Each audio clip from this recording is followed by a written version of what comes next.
Hello everyone, welcome back to my channel lotus fiction again guys. अब मैं आ गई हूँ लाइफ इज़ नॉट इजी का पार्ट 2 लेकर। तो अब तक हमने देखा था कि लैनजान का एक्सीडेंट हो जाता है और उसके बाद विंग उसके एक्सीडेंट की खबर सुनकर बेहोश हो गया था। कुछ देर के बाद अब विंग को होश आता है और विंग जो ये महसूस करता है कि उसका फ़ोन काफ़ी देर से बज रहा है। विंग उठकर बैठता है और उस फ़ोन को उठाता है, जिसके बाद विंग को कॉल पर एक आवाज़ सुनाई देती है जो काँपती हुई थी। हेलो। एक इंसान काँपती हुई आवाज़ में बार बार हेलो हेलो बोल रहा था। विंग जिसे थोड़ा समय लगता है सब कुछ समझने में, और फिर विंग बस चुपचाप फ़ोन पर के इंसान को सुनने लगता है। फ़ोन पर का इंसान कहता है, हेलो सर, ये किसकी कार है? उसका बहुत बुरा एक्सीडेंट हुआ है और उसकी कार बहुत बुरी तरीके से जल गई है। वो पर्सन जो कॉल पर था अपनी डरी सहमी और घबराई हुई आवाज़ में ये कह रहा था। इतना सुनकर विंग के पैरों तले ज़मीन खिसक गई थी और विंग फिर से अपनी डरी सहमी वॉइस में कहता है, नहीं। विंग बहुत ज़ोर से चिल्लाता है और फ़ोन वाले पर्सन से कहता है, हेलो, मैं आ रहा हूँ। विंग अपनी काँपती हुई वॉइस में इतना ही कह पाता है और वो अपने घर से निकल जाता है उस जगह जाने के लिए जहाँ से विंग को फ़ोन आया था। जब विंग वहाँ जाता है तो वह देखता है कि लैनज़ैन की कार बहुत बुरी तरीके से जली हुई एक चट्टान पर पड़ी है, और ये नज़ारा देखकर विंग ज़ोर ज़ोर से लैनज़ैन का नाम पुकारने लगता है और विंग रोने लगता है। लैनज़ैन का नाम पुकारते हुए ही विंग उस चट्टान की तरफ दौड़कर जाना शुरू करता है, लेकिन रास्ते में ही कुछ लोग विंग को रोक लेते हैं और उससे कहते हैं, सर आप वहाँ मत जाइए, अब वहाँ आपको कुछ भी नहीं मिलेगा। मुझे लगता है कार में जो इंसान होगा वो मर चुका है और कार इतनी बुरी तरीके से जल गई है कि अब उनकी डेड बॉडी भी नहीं मिलेगी। उनकी डेड बॉडी का मिलना भी बहुत मुश्किल है। ये सुनकर विंग को एक बहुत बड़ा झटका लगता है और विंग बेजान शरीर के साथ इसी तरह वहाँ खड़ा रह जाता है। तभी कोई आकर विंग को एक ज़ोर से थप्पड़ मारता है। विंग देखता है कि उस थप्पड़ किसने मारा, तो वो लैनज़ैन की मदर थी। लैनज़ैन के मॉम और डैड विंग के सामने खड़े थे और वो विंग को फिर से बहुत सारी बातें सुनाते हुए कह रहे थे, तुम मनूस कहीं के, तुमने हमारे बच्चे को खा लिया, तुमने मेरे बेटे को मार डाला। जब से तुम उसकी ज़िंदगी में आए हो तब से उसकी पूरी ज़िंदगी तुमने ख़राब कर दी है। तुम्हारी वजह से आज वो इस दुनिया में नहीं है। तुमने उसे पाने के लिए ये सब जानबूझकर किया था। अब तक उसे कुछ नहीं हुआ था, लेकिन देखो, तुम जैसे मनुष्य से शादी करने के बाद कुछ ही दिनों में मेरा लैनज़ैन वो मर गया। तुमने उसे मार डाला। मुझे लगता है कि तुमने उसे लाड प्यार किया होगा और उसके सारे पैसे और संपत्ति अपने नाम पर करवा ली होगी, लेकिन मैं ऐसा कभी नहीं होने दूंगी। मैं भी देखूंगी कि तुम उसकी प्रॉपर्टी में से कैसे अपना हिस्सा लेते हो। वो विंग को थप्पड़ मारकर वहाँ से दूर हो गई थी, लेकिन फिर भी उनका गुस्सा कम नहीं पड़ा था। इसलिए एक बार फिर से वो विंग के पास आती हैं और उसकी कॉलर पकड़कर कहती हुई है, मेरे बेटे के साथ तुम क्यों नहीं मर गए? तुम्हें भी मर जाना चाहिए था, तुम मनूस हो। और वो फिर से विंग को एक थप्पड़ मारती है। विंग इस बार भी कुछ नहीं कहता, वो चुपचाप ये सब देखता रहता है और खड़ा रहता है। उसके साथ जो हो रहा था वो विंग होने देता है। अब कुछ देर के बाद लैनज़ैन के पेरेंट्स वहाँ से चले जाते हैं और धीरे धीरे वहाँ पर जितने भी लोग इकट्ठा हो गए थे वो सब भी जाने लगते हैं, लेकिन विंग वो अभी घर नहीं गया था। विंग को पता ही नहीं था कि विंग को जाना कहाँ है, विंग जाएगा कहाँ। लेकिन विंग ने कुछ नहीं कहा और वह चुपचाप उसी जगह पर खड़ा रहा। लैनज़ैन की जलती हुई कार को देखता रहा और ज़ोर ज़ोर से रोते हुए लैनज़ैन का नाम लेता रहा। फिर अचानक बारिश शुरू हो गई और कुछ घंटों तक उसी जगह पर खड़ा होकर बारिश में भीगता रहा। विंग भी वहाँ से एक मरे हुए आदमी की तरह चलने लगता है। विंग के शरीर में बिल्कुल भी जान नहीं थी। वो बेजान सा होकर अपने शरीर को घसीटते हुए उस जगह से ले जा रहा था। विंग के लिए चलना भी बहुत ज़्यादा मुश्किल हो गया था, उसे इतना ज़्यादा सदमा लगा था। विंग चलते हुए ये सोच रहा था, लैनज़ैन पहली बार मैं तुमसे इसी ब्रिज पर मिला था। मैं तुम्हारे बिना नहीं रह सकता, इसलिए अब मैं तुम्हारे पास आ रहा हूँ। ये कहते हुए विंग उस ब्रिज के पास खड़ा हो जाता है और उस जगह से कूदने के लिए सोचता है। विंग उस ब्रिज से कूदने ही वाला था कि फिर अचानक से कोई एक इंसान उसका हाथ पकड़ लेता है, खींच लेता है। फिर विंग उस पर्सन की ओर देखता है और कहता है, लैनज़ान। विंग अपनी कमज़ोर वॉइस में लैनज़ान का नाम लेता है और उसके बाद बेहोश हो जाता है। वो इंसान जिसने विंग का हाथ पकड़ा था, वो देखता है कि उसकी बाहों में एक इंसान बेहोश हो चुका है, तो वो बहुत ज़्यादा चौंक जाता है। सो अब हमें सीन शिफ्ट करके नेक्स्ट मॉर्निंग का दिखाया जाता है। नेक्स्ट मॉर्निंग जब विंग को होश आता है तो विंग धीरे धीरे अपने आइज़ को ओपन करता है और वो अपने आसपास की जगह को देखने लगता है। विंग के सामने एक इंसान बैठा हुआ था। विंग धीरे धीरे उस इंसान को देखता है और फिर अपनी धीमी आवाज़ में उसे लैनज़ान लैनज़ान लैनज़ान कहकर पुकारने लगता है। लेकिन जब वह पूरी तरीके से अपनी आंखें खोल लेता है और उस इंसान को क्लियरली देख पाता है तो विंग हैरान हो जाता है। वो इंसान बिल्कुल लैनज़ान के जैसा दिख रहा था, लेकिन वो लैनज़ान नहीं था। ये विंग फील कर पा रहा था क्योंकि उस इंसान की पूरा का पूरा हुलिया एकदम बदला हुआ था। उसके ड्रेस पहनने के स्टाइल से लेकर उसका हेयर स्टाइल और उसके कानों में ईयरिंग्स भी पहन रखी थी।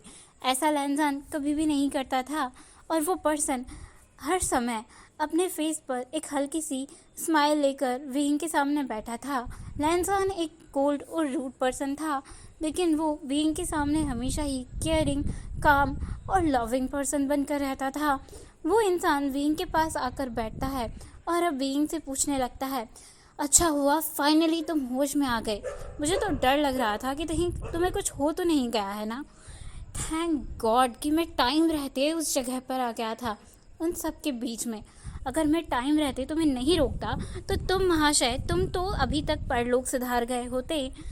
विंग उस इंसान को देख रहा था और उस इंसान की बातों को सुन रहा था। अब वो इंसान विंग से कहता है, तुम अब मुझे अपने हस्बैंड का नंबर दो, मैं उससे बात करता हूँ। विंग फिर से अपनी धीमी आवाज़ में कहता है, हस्बैंड। वो पर्सन विंग की आवाज़ सुनकर उसे थोड़ी देर के लिए देखता है और फिर से कहता है, हाँ तुम्हारे हस्बैंड का नंबर दो, तुम एक शादीशुदा इंसान हो ना, मुझे पता है क्योंकि मैंने तुम्हारे हाथ में एंगेजमेंट रिंग देखी है तुम्हारी उंगली में, और तुम 2 मंथ प्रेग्नेंट हो। उस पर्सन ने विंग से कहा। विंग ने उस पर्सन से जैसे ही प्रेग्नेंट वर्ड सुना, विंग कुछ टाइम के लिए शॉक में चला गया था और वो उस पर्सन को बस हैरानी से देखता रहता है। वो इंसान अब विंग को देखता है और विंग उस इंसान को देखने के बाद अपने स्टमक पर हाथ रखता है और अपने स्टमक को फील करने की ट्राई करता है, मानो विंग अपने स्टमक के अंदर अपने बेबी को फील कर रहा हो। विंग उसे हल्के हाथ से सहलाता है और फिर सैड होकर फिर से रोने लगता है। वो इंसान विंग को देखकर कहता है, तुम प्रेग्नेंट हो, इस चीज़ को डॉक्टर ने भी कंफर्म किया है, तो तुम अब मुझे अपने हस्बैंड का नंबर दोगे ताकि मैं उसे डांट सकूं और उसे अच्छी खासी बातें सुना सकूं कि वो तुम्हें इस कंडीशन में कैसे अकेला छोड़कर जा सकता है, वो भी इस तरीके से कि तुम सुसाइड करने पर उतर आए। विंग की आंखें सदमे से चौड़ी हो गई थीं और वो ज़ोर ज़ोर से रोने लगा था। अब विंग रोते हुए बोलता है, तो इसलिए वो इतना खुश था। उसने कहा था मैंने उसे दुनिया की सबसे बड़ी खुशी दे रहा हूँ। उसे पता था मैं प्रेग्नेंट हूँ, तो उसने मुझे ऐसे अकेला क्यों छोड़ दिया? क्यों मुझे ऐसे दुनिया में अकेला छोड़ दिया? मैं क्या करूं? मुझे छोड़ दिया, मुझे अकेला छोड़ दिया। क्यों मेरे साथ ऐसा किया? विंग जोर जोर से रोने लगा था। वो इंसान वेइंग को बहुत ध्यान से देख रहा था और अब वेइंग के लिए उसे टेंशन हो रही थी। वो इंसान अब वेइंग से कहता है, श्श, रो मत, प्लीज़ रो मत। अगर तुम रोगे तो तुम्हारे बेबी पर इसका गलत असर पड़ेगा, मत रो प्लीज़। वो इंसान ये कहते हुए वेइंग के पास आकर खड़ा हो जाता है और वो वेइंग की पीठ को सहलाने लगता है। वेइंग उस इंसान को देखकर कसकर गले लगा लेता है और फिर उस इंसान से लगकर ज़ोर ज़ोर से रोने लगता है। अब वो इंसान भी वेइंग को रोता हुआ देखकर उसके लिए टेंशन में आ गया था और वो इंसान वेइंग से कहता है, रो मत प्लीज़, तुम शांत हो जाओ, प्लीज़ शांत हो जाओ। अगर तुम ऐसे रोगे तो इस चीज़ का गलत असर तुम्हारे हेल्थ और तुम्हारे बेबी दोनों पर पड़ेगा। तुम्हारे हस्बैंड कहाँ हैं? मुझे उनका नंबर दो, मैं उनसे बात करता हूँ। उसने वेइंग से एक बार फिर से पूछा। वेइंग फिर से रोते और सिसकते हुए कहता है, वो मर गया, कल ही एक कार एक्सीडेंट में वो मर गया, मुझे छोड़कर चला गया। वेइंग ने कहा और वो धीरे धीरे फिर से रोते हुए उसे अपने बारे में बताने लगा। कुछ देर के बाद वो इंसान वेइंग के दुख को महसूस करता है और फिर कहता है, ओह आई एम सॉरी, मुझे दुख है। वैसे तुम्हारी फैमिली में कौन कौन है? कोई तुम्हारा रिलेटिव जिसे तुम जानते हो जो तुम्हारी हेल्प कर सके? उस इंसान ने वेइंग से पूछा। वेइंग कहता है, नहीं, मेरा कोई फैमिली नहीं है। उसके अलावा मेरे कोई फैमिली नहीं थी और मेरा कोई रिलेटिव नहीं है, मेरा कोई रिश्तेदार नहीं है। वेइंग ने अपनी नम आँखों और रोती हुई वॉइस से एक बार फिर से कहा। वो इंसान वेइंग को शांत करते हुए उसे पानी का ग्लास देता है और उसे पानी पीने के लिए बोलता है। फिर वो वेइंग से कहता है, अब तुम क्या करोगे? कहाँ जाओगे? क्या सच में तुम्हारा कोई नहीं है? उस इंसान ने वेइंग से फिर से पूछा। वेइंग थोड़ा सा शांत हो गया था। अब वेइंग कहता है, नहीं, मेरा कोई नहीं है। अब मैं क्या करूँगा मुझे समझ नहीं आ रहा है। कहाँ जाऊँगा? मेरे पास रहने के लिए भी कोई जगह नहीं है। वेइंग ने उस इंसान से अपने बारे में कहा। वो इंसान वेइंग की तरफ देखता है और कुछ सोचने लगता है और कुछ देर के बाद वो वेइंग से कहता है, अच्छा ठीक है, तुम मेरे साथ चलो, मेरे घर चलो। तुम्हें इस हालत में मैं अकेला नहीं छोड़ सकता। अगर तुमने फिर से सुसाइड करने की कोशिश की तो मेरे साथ पता नहीं क्या ही होगा। तुम ऐसा करो, तुम मेरे साथ मेरे घर चलो। उस इंसान ने वेइंग से कहा, मैं तुम्हारे साथ कैसे जा सकता हूँ? मैं तुम्हें नहीं जानता हूँ और तुम भी तो मुझे नहीं जान सकते। तुम ऐसे अनजान इंसान की मदद कैसे कर सकते हो? वेइंग ने एक बार फिर से अपनी नम आँखों से उस इंसान को देखा और उससे कहा। वो इंसान कहता है, ओह हाँ, मैं तुम्हें अपना नाम बताना भूल गया। वैसे मेरा नाम वांग जी है। मैं एक कार मैकेनिक हूँ और मेरी फैमिली में मेरी मॉम और मेरे डैड हैं जो मेरे घर पर रहते हैं। वो दोनों बहुत अच्छे इंसान हैं। और वैसे तुम्हारा नाम क्या है? वांग जी ने मुस्कुराते हुए और एक चीयरफुल वॉइस के साथ वेइंग से पूछा। वेइंग कहता है, मेरा नाम वेइंग है। आई एम सॉरी, लेकिन मैं तुम्हारे साथ नहीं जा सकता क्योंकि मैं तुम पर बोझ नहीं बनना चाहता। वांग जी वेइंग की बात सुनकर वेइंग से कहता है, ओह आप मुझ पर बोझ नहीं बन रहे हो। आप जब तक चाहो मेरे साथ मेरे घर में रह सकते हो और मुझे इस चीज़ से कोई दिक्कत नहीं है। जब आप ठीक हो जाओ तो आप अपने लिए कोई जॉब ढूंढ लेना और मेरे घर में रहने के लिए मुझे रेंट पे कर देना। ये कैसा रहेगा? वांग जी ने एक प्यारी सी स्माइल के साथ वेइंग को देखा और वेइंग से कहा। अब वेइंग भी थोड़ा सा मुस्कुरा देता है। वांग जी की तरफ देखकर कहता है, तुम्हारे मॉम और डैड का क्या वो मुझे तुम्हारे घर में रहने देंगे? वांग जी वेइंग की तरफ एक बार फिर से स्माइल के साथ देखता है और उसे कहता है, मेरे मॉम और डैड बहुत अच्छे इंसान हैं। मेरी मॉम एक ही दिन में आपको अपना फ्रेंड बना लेगी। वांग जी ये कहता है और एक बार फिर से स्माइल करता है। अब वेइंग भी उसकी स्माइल देखकर उसी के साथ स्माइल करता है। अब लैन वांग जी वेइंग से मुस्कुराकर कहता है, तो अब ये तय रहा कि आप मेरे साथ मेरे घर चलने वाले हैं, इसलिए मैं आपके डिस्चार्ज पेपर रेडी करने के लिए जा रहा हूँ, तो अब आप थोड़ा सा रेस्ट कर लीजिए। मैं थोड़ी देर बाद आ जाऊँगा आपके डिस्चार्ज पेपर लेकर। ये कहते हुए वांग जी वीइंग को बेड पर लिटाने लगता है और उसे ब्लैंकेट से कवर करके उसके स्टमक को हल्का सा थपथपाने लगता है। कुछ देर में ही वीइंग को चैन की नींद आ गई थी, क्योंकि वो बहुत ज़्यादा थका हुआ था। इस वजह से अब वीइंग सो गया था। वांग जी थोड़ी देर वीइंग के पास बैठा रहता है और वीइंग को देखता है, और उसके कुछ देर बाद वो रूम में लगे टीवी को चालू कर देता है। टीवी पर एक ब्रेकिंग न्यूज़ चल रही थी। टीवी पर की लड़की न्यूज़ को रीड करते हुए कह रही थी, ब्रेकिंग न्यूज़, बीजिंग शहर के सबसे बड़े बिजनेसमैन लैन जैन की कार एक्सीडेंट में डेथ हो गई है, और ख़बर ये भी है कि उनके हस्बैंड ने भी सुसाइड कर लिया है।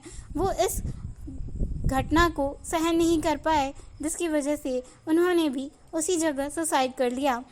टीवी पर की लड़की बार बार लैन जैन के फ़ोटोज़ को दिखा रही थी और उस कार एक्सीडेंट के क्लिप्स को न्यूज़ पर चला रही थी और न्यूज़ पढ़ रही थी। उन दोनों की पिक्चर्स भी वहाँ पर चल रही थी। वांग जी ये देखकर शॉक्ड हो गया था कि लैन जैन बिल्कुल उसके जैसा दिख रहा है। फिर वांग जी ने टीवी की ओर देखा और सो रहे वीइंग को भी देखा। कुछ देर तक वांग जी वहाँ पर बैठकर कुछ सोचता रहता है, और उसके बाद वो उस रूम से बाहर निकल जाता है वीइंग के डिस्चार्ज पेपर रेडी करवाने के लिए। फिर वांग जी आते टाइम कुछ खाने के लिए लेने चला जाता है और वीइंग के रूम में वापस आ जाता है। उसके बाद वांग जी वीइंग को उठाने वाला था, पर वो वीइंग को थोड़ी देर और सोने देता है और उसके उठने का इंतज़ार करने लगता है। अब कुछ देर के बाद धीरे धीरे वीइंग अपनी आंखें खोलता है और देखता है कि वीइंग के सामने लैन जैन है, लेकिन ये सच नहीं था। वीइंग के सामने वांग जी बैठा था। जैसे ही वीइंग को ये रियलाइज़ होता है कि उसके सामने लैन जैन नहीं बल्कि वांग जी बैठा है, तो ये देखकर वीइंग फिर से धीरे धीरे रोने लगता है। उसकी आँखों से आंसू गिरने लगते हैं।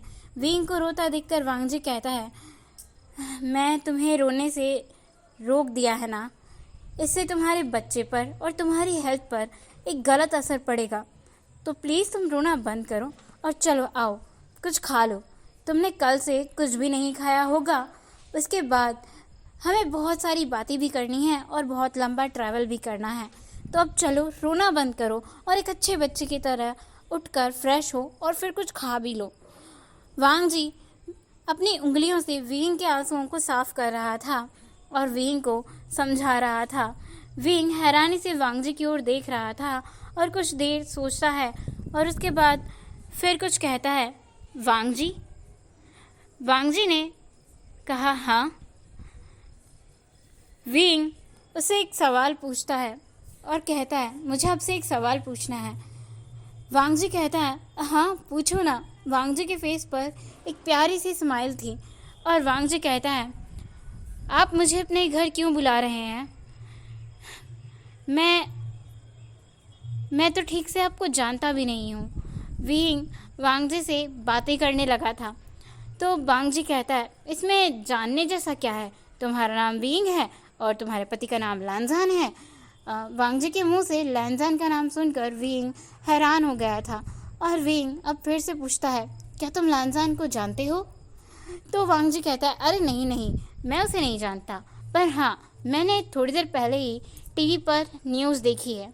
उसमें तुम्हारे पति की कार एक्सीडेंट के बारे में बताई जा रही थी और अजीब सी बातें चल रही थी, पर मुझे इस चीज़ से हैरानी हुई कि तुम्हारे हस्बैंड बिल्कुल मेरे जैसे दिखते हैं, और तुम जानते हो क्या, वो मर भी चुके हैं और तुम सुसाइड करने चले थे। वांग जी ने कहा। वीइंग वांग जी की बातें सुनकर चौंक गया था। उसने सोचा कि अच्छा हुआ कि मैं अब सबके लिए मर चुका हूँ, और वीइंग ने वांग जी से कहा, हाँ मेरे हस्बैंड तुम्हारे जैसे दिखते हैं कि मैं अब सबके लिए मर चुका हूँ। वांग जी कहता है, हाँ तो अब मुझे समझ आया कि तुम बार बार मुझे लैन जैन के नाम से क्यों बुला रहे थे, क्योंकि वो तुम्हारा हस्बैंड है और बिल्कुल मेरे जैसा दिखता है, इसीलिए ना। वीइंग अब लैन जैन के बारे में सोचता है और वांग जी की तरफ देखता है और उसके बाद हाँ में अपना सिर हिलाता है। बहुत हो गया बातें करना, चलो फ्रेश हो जाओ और आकर कुछ खा लो, क्योंकि तुम्हारे बच्चे को खाने की बहुत ज़रूरत है, उसे भूख लगी होगी। वांग जी ने विंग से कहा। विंग ने हाँ में अपना सिर हिलाया और फिर कुछ देर के बाद विंग वॉशरूम जाकर वापस आता है तो वांग जी उसे कुछ खाने के लिए देता है। विंग के खाना खाने के बाद वांग जी उसे कुछ कपड़े और मास्क पहनने के लिए देता है और वांग जी भी मास्क पहनता है। वांग जी को मास्क पहनना हुआ देखकर विंग वांग जी से पूछता है, हम मास्क क्यों पहन रहे हैं?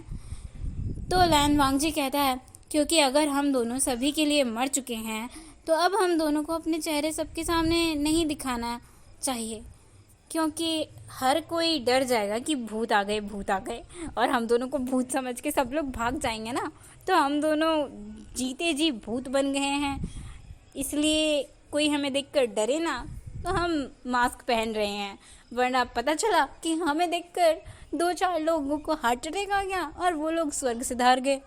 विंग वांग जी की बातें सुनकर अब ज़ोर ज़ोर से हंसने लगता है और वांग जी फिर से विंग को देखकर कहता है, अरे जल्दी से अपने फेस को कवर करो, मास्क पहनो, सबके सामने दिखेंगे तो हर कोई डर जाएगा और कहेगा भूत आ रहे हैं, भूत आ रहे हैं, चिल्लाने लग जाएंगे सब लोग। वांग जी भी ज़ोर ज़ोर से हंसने लगता है और विंग हैरान होकर बस वांग जी को हंसते हुए ही देखता है।